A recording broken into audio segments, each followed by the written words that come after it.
उत्तराखंड के मुख्यमंत्री पुष्कर सिंह धामी ने शुक्रवार को चंपावत जनपद के सीमांत बनबसा स्थित गुदमी क्षेत्र में land ports authority of India LPAI द्वारा लगभग 500 करोड़ की लागत से निर्मित होने वाली आधुनिक लैंड पोर्ट परियोजना का स्थलीय निरीक्षण किया। इस दौरान मुख्यमंत्री ने कहा कि यह परियोजना भारत नेपाल के बीच सहयोग, व्यापार और सीमावर्ती क्षेत्रों के विकास में बेहद सहायक सिद्ध होगी। उन्होंने बताया कि भारत सरकार की land ports authority of India इस महत्वाकांक्षी परियोजना को उत्तराखंड सरकार के सहयोग से तेजी से आगे बढ़ा रही है। मुख्यमंत्री ने कहा कि परियोजना के आरंभ से ही पर्यावरणीय मंजूरी, प्रतिपूरक पौधारोपण और भूमि हस्तांतरण की सभी औपचारिकताएं पूर्ण होती रही हैं। इस वर्ष पर्यावरण, वन एवं जलवायु परिवर्तन मंत्रालय द्वारा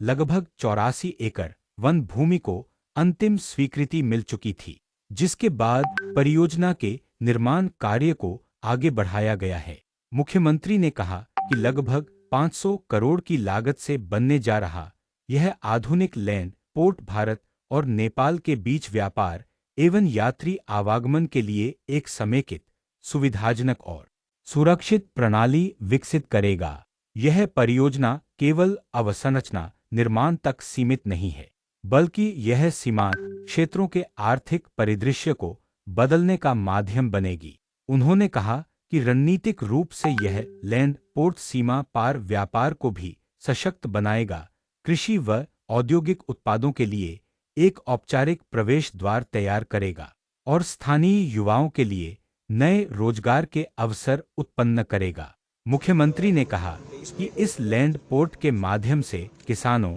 और छोटे उत्पादकों को सीमा पार बाजारों तक सीधी पहुंच मिलेगी, जिससे परिवहन लागत घटेगी और उत्पादों का मूल्य संवर्धन संभव होगा। उन्होंने बताया कि एलपाई द्वारा डिजाइन प्रतियोगिता आयोजित की जा रही है, जिसके माध्यम से ऐसा पर्यावरण अनुकूल मॉडल तैयार किया जाएगा जो आधुनिकता और प्रकृति संरक्षण का संतुलित उदाहरण बने। उन्होंने भारत सरकार, भूमि पोर्ट प्राधिकरण और राज्य के सभी विभागों, एजेंसियों को आपसी समन्वय से कार्य करने की बात कही ताकि निर्माण कार्य शीघ्र हो सके। उन्होंने कहा कि बनबसा लैंड पोर्ट परियोजना उत्तराखंड की सीमाओं को समृद्धि और अवसरों की नई पहचान देगी।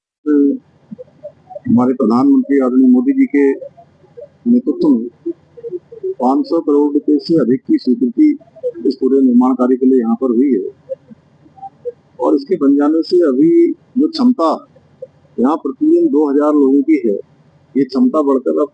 10,000 से ऊपर चली जाएगी और बहुत तेजी से यहाँ पर आवागमन होगा और जो हमारे लॉजिस्टिक हैं उसके लिए भी बहुत बड़ा एक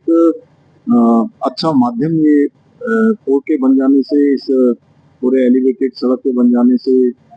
यहाँ पर दोनों ही देशों के बीच में कनेक्टिविटी बहुत अच्छी हो जाएगी।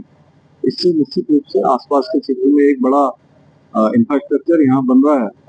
भारत में भी और नेपाल में भी। इससे दोनों देशों के संबंधों में भी बहुत मजबूती आएगी और हमारा रोटी बेटी का संबंध नेपाल से है। इस सीमांत क्षेत्र में इस प्रकार की कनेक्टिविटी बढ़ जाने से जो अन्य मार्ग, छोटे छोटे मार्गों का जिन व्यापारियों को करना पड़ता था, आना जाना पड़ता था, कठिनाइयों का सामना करना पड़ता था, यहाँ पर अब आसानी से लोग आ जाएंगे और बहुत आसान यहाँ पर कनेक्टिविटी हो जाएगी। मैं इस क्षेत्रवासियों को भी और आदरणीय प्रधानमंत्री जी को,